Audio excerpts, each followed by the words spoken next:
Hello, good morning, जोहार। मैं संजय और आप देख रहे हैं न्यूज़ झारखंड। चलिए जानते हैं आज की मुख्य 25 बड़ी खबरों को। रांची में 76 एकड़ जमीन में बनेगा Jharkhand medico city. CM Hemant Soren ने देखा प्रेजेंटेशन, दिए कई निर्देश। राजधानी में 76 एकड़ जमीन में झारखंड मेडिको सिटी को विकसित किया जाएगा।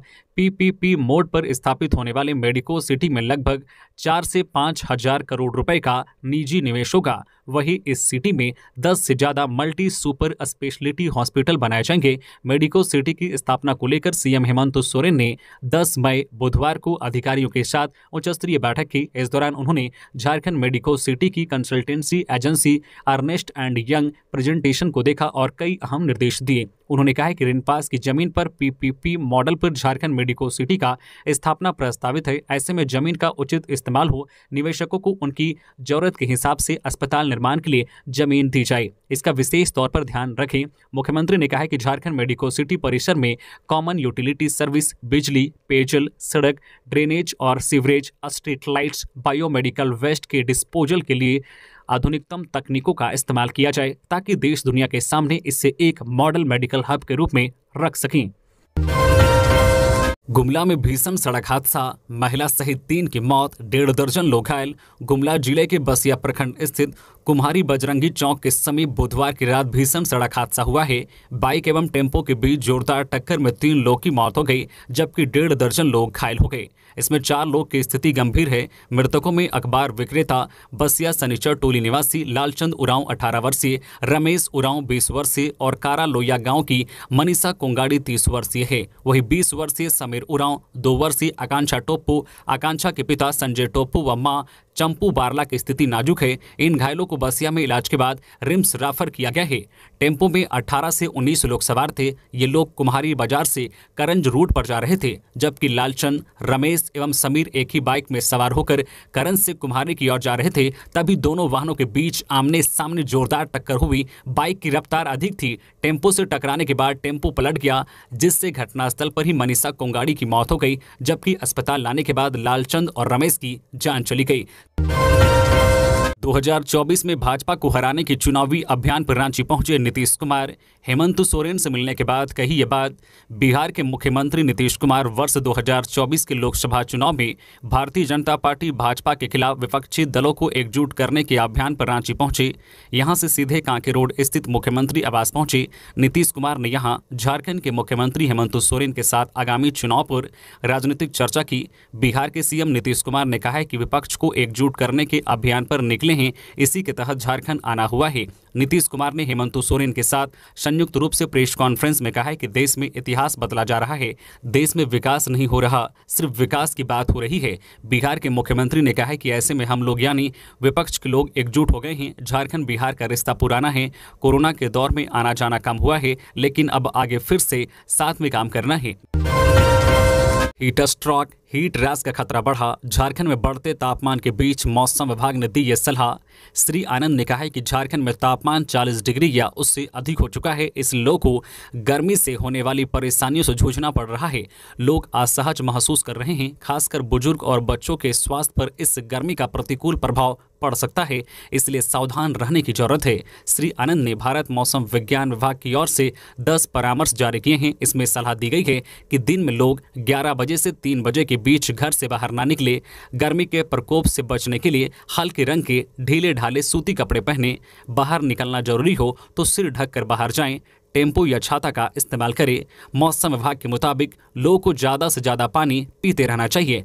प्यास ना लगे तब भी पानी पीना चाहिए, इससे आप डिहाइड्रेशन से बच सकेंगे। कार्मिक वर्ग के लोगों को सुबह 11 बजे से 4 बजे तक धूप में काम करने से बचना चाहिए। अगर आप बाहर में काम करते हैं तो आपको अपनी दिनचर्या में थोड़ा बदलाव करने की जरूरत है। बाहरी गतिविधियों के लिए विश्राम की अवधि बढ़ाना चाहिए। मवेशियों को भी 11 बजे से 4 बजे तक घर के अंदर ही रखें।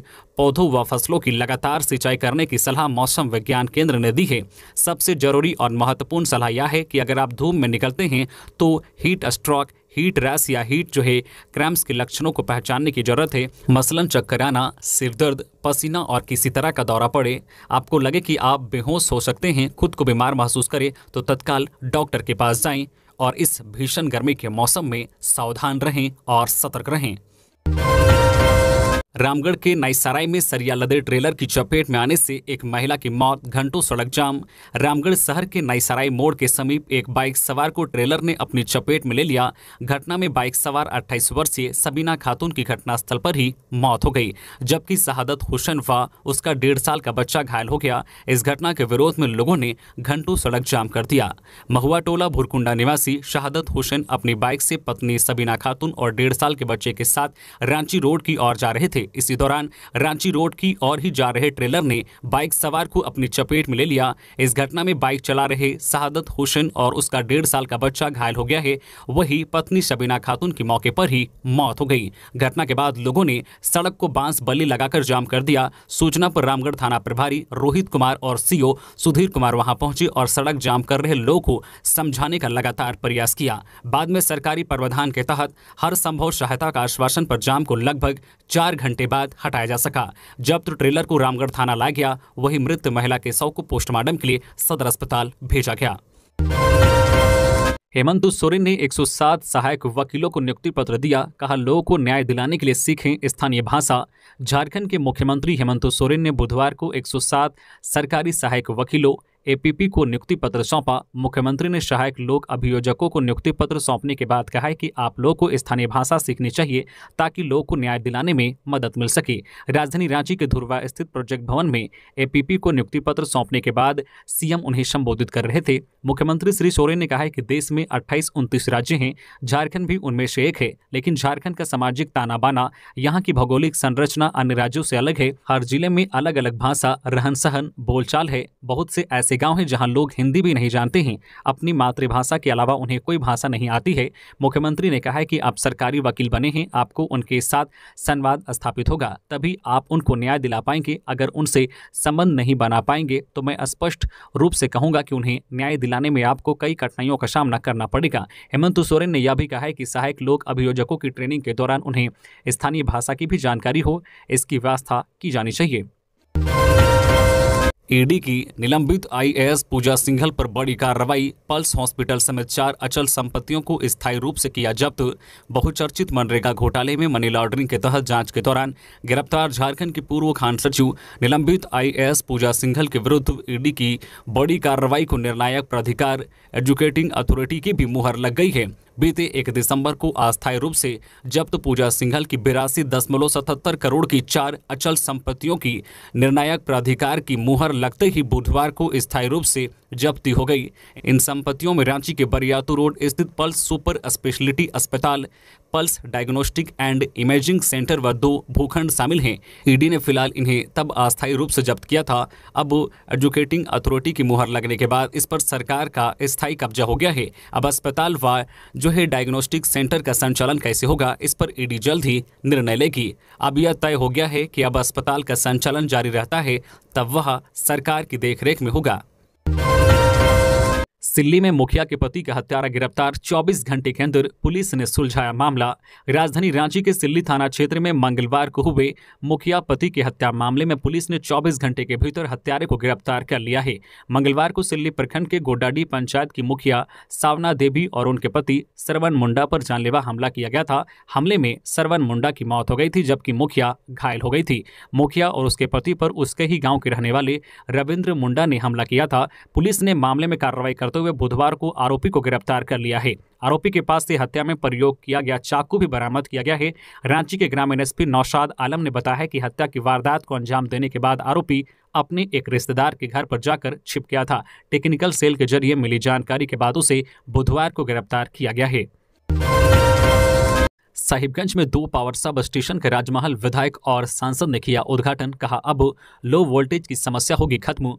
राजमहल विधायक अनंत ओझा और राजमहल सांसद विजय हांसदा ने बुधवार को राजमहल प्रखंड और उधवा प्रखंड में 6 करोड़ 90 लाख की लागत से नवनिर्मित विद्युत शक्ति उपकेंद्र का उद्घाटन संयुक्त रूप से किया। उद्घाटन के बाद राजमहल विधायक अनंत ओझा ने विद्युत सब स्टेशन परिसर का अवलोकन किया। इस दौरान उपस्थित विद्युत विभाग के वरीय पदाधिकारियों ने विधायक को सब स्टेशन की कार्य क्षमता की जानकारी दी। झारखंड में नहीं थम रहा है डायन बिसाही का मामला। गुमला में पोता ने दादा दादी की हत्या कर थाने में किया सरेंडर। गुमला जिले के बिशुनपुर थाना स्थित हाड़ूप रिसापाट गांव में इंद्रनाथ उरांव ने अपने चचेरा दादा तूरी उरांव 55 वर्षीय और दादी नैहरी देवी 50 वर्षीय को डायन बिसाही के आरोप में लाठी डंडे से पीट पीट कर मार डाला। घटना बुधवार दोपहर की है। इस घटना के बाद आरोपी पोता इंद्रनाथ उरांव बिशुनपुर थाना में आकर सरेंडर किया। वहीं पुलिस दोनों शवों को पोस्टमार्टम के लिए भेजते हुए जांच पड़ताल शुरू कर दी है। बताया गया कि मंगलवार की रात को इंद्रनाथ को सपना आया कि उसके दादा एवं दादी उसे गाली गलौज कर रहे हैं। भूत बिसाज व जादू टोना कर इंद्रनाथ और उसकी मां को मारने की धमकी दी जा रही है। उसके बाद बुधवार को दोपहर में इंद्रनाथ ने दादा तूरी उरांव को उसके खेत में पकड़ लिया, उसे बेरहमी से लाठी से पीटा जिससे उसकी मौत हो गई। वही दादी नैहरी देवी अपने पति को बचाने का प्रयास किया, लेकिन पति को मरता देख वह खेत से भागकर अपने घर आ गई। इंद्रनाथ दौड़ते हुए गांव पहुंचा और घर में घुसकर दादी नैहरी देवी को भी लाठी से पीट कर हत्या कर दी।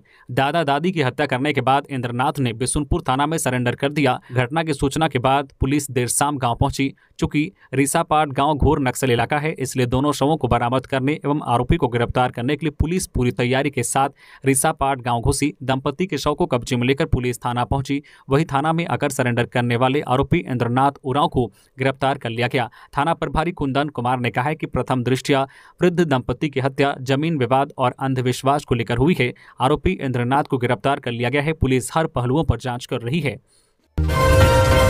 झारखंड में चक्रवात का कितना होगा असर, किन शहरों में तूफान की वजह से होगी बारिश, मौसम विभाग ने बताया। झारखंड में 12 जिले हैं जहां 40 डिग्री से ज्यादा तापमान दर्ज किया गया है। झारखंड में तापमान बढ़ रहा है। इसी बीच चक्रवात मोचा की खूब चर्चा है। चक्रवात का झारखंड में कितना असर पड़ेगा, क्या तापमान में गिरावट दर्ज की जाएगी? मौसम विभाग ने बताया है कि संताल इलाके में इसका थोड़ा सा असर हो सकता है। कहीं कहीं तापमान में थोड़ी गिरावट दर्ज की जा सकती है। कई राज्यों में तूफान को लेकर चेतावनी जारी की गई है। यह चक्रवाती तूफान में तब्दील हो सकता है। चक्रवाती तूफान की 11 मई तक उत्तर पश्चिमोत्तर की तरफ बढ़ने की संभावना जाहिर की गई है। मौसम केंद्र रांची ने झारखंड में चक्रवात मोचा के असर की उम्मीद नहीं है। अगले 3-4 दिनों तक अधिकांश तापमान में भी कोई खास बदलाव की संभावना जाहिर नहीं की गई है। मौसम विभाग ने संभावना जाहिर की है कि 15 मई के आसपास राज्य के कुछ हिस्सों में हल्की बारिश हो सकती है, दूसरे हिस्से में मौसम सामान्य रहेगा। इधर मौसम विभाग ने कहा है कि झारखंड में मोचा का आंशिक असर हो सकता है। अगले 3-4 दिनों तक थोड़ी राहत मिल सकती है। मौसम विभाग का कहना है कि अभी कम से कम 1 सप्ताह तक बारिश की उम्मीद नहीं है। जामताड़ा साइबर थाना पुलिस ने करमाटांड में की छापेमारी, 3 अपराधियों को ठगी करते रंगे हाथ दबोचा। साइबर थाना की पुलिस ने बुधवार को साइबर क्राइम का गढ़ माने जाने वाले करमाटांड थाना क्षेत्र के विभिन्न इलाकों में छापेमारी कर 3 साइबर अपराधियों को साइबर अपराध करते रंगे हाथ दबोच लिया है। जामताड़ा साइबर थाना की पुलिस ने गुप्त सूचना के आधार पर करमाटांड थाना क्षेत्र के नावाडी, सुखलटांड और घोसबाद गाँव में साइबर क्राइम के अड्डे पर छापेमारी की थी। गिरफ्तार आरोपियों में सदाम हुसैन, राकेश दास और ताब अंसारी शामिल हैं। साइबर थाना की पुलिस ने छापेमारी के दौरान साइबर अपराधियों के पास से 6 मोबाइल, 14 सिम कार्ड और 1 मोटरसाइकिल बरामद किया है। रांची के नावाडी गांव के समीप सड़क दुर्घटना में पिता पुत्र की मौत।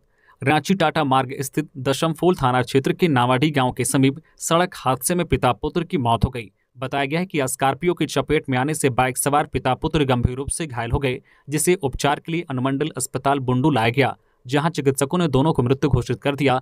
दोनों मृतक बुंडू थाना क्षेत्र के कुड़दा गांव निवासी सनिका मुंडा उम्र 52 वर्षीय और उसका बेटा सुखदेव मुंडा 34 वर्षीय हैं। दोनों के शव को दशमफोल थाना पुलिस पोस्टमार्टम के लिए रिम्स रांची भेज दिया। बताया गया है कि दोनों मामा के यहां भोज में शामिल होने के लिए किताबेड़ा बुंडू गांव जा रहे थे। इसी दौरान स्कॉर्पियो की चपेट में आ गए। इधर उनके परिवार वालों का रो रो कर बुरा हाल है। इस घटना से ग्रामीणों में शोक की लहर है। झारखंड में अवैध कोयला तस्करों पर उड़नदस्ता की रहेगी नजर, टीम गठित। झारखंड में कोयले का अवैध कारोबार और तस्करी पर नकेल कसने के पुलिस मुख्यालय ने निर्देश दिए हैं, जिसके बाद अवैध कोयले की तस्करी को रोकने के लिए उड़नदस्ता टीम का गठन किया गया है। टीम का गठन पलामू आईजी राजकुमार लकड़ा, बोकारो डीआईजी पटेल मयूर कन्हैया लाल, हजारीबाग डीआईजी नरेंद्र सिंह, चाईबासा डीआईजी अजय लिंडा और दुमका डीआईजी सुदर्शन मंडल के नेतृत्व में किया गया है। अवैध कोयले की तस्करी पर पूरी तरह से लगाम लगाने के लिए सभी परमंडलीय क्षेत्र में उड़नदस्ता टीम में 4-4 दरोगा होंगे। इनके साथ एक प्लाटून सशस्त्र बलों की तैनाती भी प्रत्येक दस्ते में रहेगी। इस दौरान अवैध खनन की रोकथाम के लिए गठित उड़नदस्ता का नियंत्रण करने वाले आईजी डीआईजी को निर्देश दिया गया है, जिसमें कहा गया है कि नियंत्रण में प्रतिनियुक्त किए गए बलों को अवैध खनन के लिए गठित दस्ते के साथ छापेमारी में सहयोग के लिए भेजा जाए। साथ ही सभी जिलों के एसपी को निर्देश दिया गया है कि वह परमंडल स्तर पर गठित उड़नदस्ता दल द्वारा अवैध खनन के विरुद्ध छापेमारी के दौरान सहयोग करें। अपने आईजी और डीआईजी के साथ संपर्क स्थापित कर बलों की प्रतिनियुक्ति सुनिश्चित करें। बकाया बिजली बिल के वन टाइम सेटलमेंट को इस माह 20 कैंप लगाएगा विभाग। विद्युत एरिया बोर्ड धनबाद के जीएम हरेंद्र कुमार सिंह ने राजस्व वसूली को लेकर 10 मई को विभागीय अधिकारियों के साथ समीक्षा बैठक की। कंबाइंड बिल्डिंग स्थित कार्यालय में हुई बैठक में राजस्व वसूली बढ़ाने पर चर्चा हुई। धनबाद सर्किल में मई में 35 करोड़ राजस्व वसूली का लक्ष्य मिला है। जीएम ने बकाया बिजली बिल के वन टाइम सेटलमेंट के लिए इस माह सब डिवीजन कार्यालय स्तर पर 20 कैंप लगाने का निर्देश दिया। साथ ही वन टाइम सेटलमेंट स्कीम का अधिक से अधिक प्रचार प्रसार करने की बात कही। झारखंड कैडर के 6 आईपीएस अधिकारी ट्रेनिंग पर जाएंगे हैदराबाद। झारखंड के 6 पुलिस अधिकारियों को हैदराबाद में मिड टर्म के लिए ट्रेनिंग दी जाएगी। इसको लेकर सरकार की तरफ से अधिसूचना भी जारी कर दी गई है। दरअसल हैदराबाद में 15 मई से मिड टर्म ट्रेनिंग शुरू हो रही है, जो 3 सप्ताह तक चलेगी। इसके लिए झारखंड कैडर के 6 भारतीय पुलिस सेवा आईपीएस अधिकारी जल्द ही हैदराबाद जाएंगे। ट्रेनिंग पर जाने वाले आईपीएस अधिकारियों में आईजी अभियान AV Homkar, DIG JAP Sunil Bhaskar, DIG CIDM Tamil Valan, DIG Kartik Vijaya Lakshmi, DIG ACB Shailendra Sinha और जैप 2 के कमांडेंट इंद्रजीत महता शामिल हैं।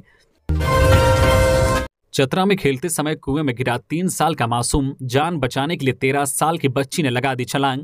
झारखंड के चतरा जिले में बहादुरी का परिचय देते हुए एक 13 साल की लड़की ने बिना डरे 40 फुट गहरे कुएं में छलांग लगाकर अपनी बहन के 3 साल के बेटे को बचा लिया। गांव के लोगों ने इसकी जानकारी दी। ग्रामीणों ने बताया कि जिले के मयूरहंड प्रखंड के हुसिया गांव में रविवार की देर शाम को कुएं के पास 3 साल का शिवम अन्य बच्चों के साथ खेल रहा था। इसी दौरान वह कुएं में गिर गया और गहरे पानी में डूबने लगा। ऐसे में पास में खड़ी उसकी 13 वर्षीय मौसी काजल की नजर पड़ी और उसने अपनी जान की परवाह किए बगैर कुएं में कूद गई। ग्रामीणों ने आगे बताया कि उसने एक हाथ से शिवम को पकड़ा था और दूसरे हाथ से कुएं में लगे मोटर पंप के पाइप को पकड़ लिया था और अंदर से ही जोर जोर से आवाज लगा रही थी। उस समय वहां मौजूद लोगों ने बताया कि लगभग 1 घंटे बाद ग्रामीणों का ध्यान उस ओर गया और उन्होंने रस्सी लटकाकर काजल और शिवम को कुएं से बाहर निकाला।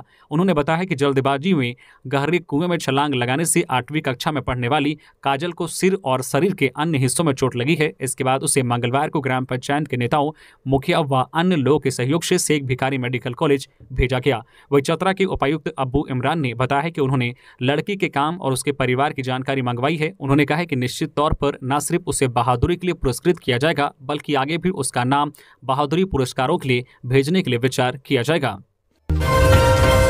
विधायक ने सीएम हेमंत सोरेन से की द केरल स्टोरी को टैक्स फ्री करने की मांग गिनाए के कारण भाजपा विधायक सह सचेतक विरांची नारायण ने द केरल स्टोरी फिल्म को झारखंड में टैक्स फ्री करने की मांग सरकार से की है। इसके लिए उन्होंने मुख्यमंत्री हेमंत सोरेन को पत्र लिखा है। उन्होंने मुख्यमंत्री से मांग की है कि द केरल स्टोरी फिल्म को टैक्स फ्री करे ताकि इससे धर्मांतरण के विरुद्ध राज्य में जागरूकता को बढ़ावा दिया जा सके। मुख्यमंत्री को लिखे पत्र में विधायक ने कहा है कि फिल्म से जागरूकता बढ़ेगी और धर्मांतरण पर रोक लगेगा। इससे हर वर्ग, हर समुदाय के लोगों को देखना चाहिए। विधायक ने पत्र में कहा है कि झारखंड में विशेषकर आदिवासी समाज की हजारों बहन बेटियां मानव तस्करी का शिकार हो रही है। ऐसे में यदि इस फिल्म को टैक्स फ्री किया जाता है तो ऐसी बहन बेटियां और उनके परिवार के सदस्यों का जीवन बर्बाद होने से बचाया जा सकेगा। उन्होंने कहा कि इस फिल्म का उद्देश्य किसी समाज को बेइज्जत करने का नहीं है, बल्कि समाज में घट रही वर्तमान समसामयिक घटनाओं को लेकर हिंदू समाज में जागरूकता लाने का प्रयास है।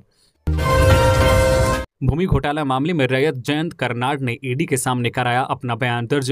भूमि घोटाला मामले में मनी लॉन्ड्रिंग के तहत जांच कर रही प्रवर्तन निदेशालय ईडी ने मंगलवार को सेना के कब्जे वाली जमीन के मालिक जयंत कर्नाड सहित 13 लोगों को समन भेजकर पूछताछ के लिए हाजिर होने का निर्देश दिया था। समन के बाद जमीन के असली मालिक जयंत कर्नाड 10 मई बुधवार को रांची स्थित ईडी कार्यालय पहुंचे। जानकारी के मुताबिक प्रवर्तन निदेशालय में जयंत कर्नाड ईडी के सामने अपना बयान दर्ज कराया। मालूम हो कि रांची के बरियातू स्थित सेना की जमीन घोटाला मामले की ईडी जांच कर रही है। मांगों को लेकर अनिश्चितकालीन हड़ताल पर गए जनसेवक। झारखंड राज्य जनसेवक संघ के आह्वान पर खूंटी जिले के सभी जनसेवक बुधवार से अनिश्चितकालीन हड़ताल पर चले गए। इसके कारण खूंटी जिले के सभी प्रखंडों में कार्य प्रभावित हो रहा है।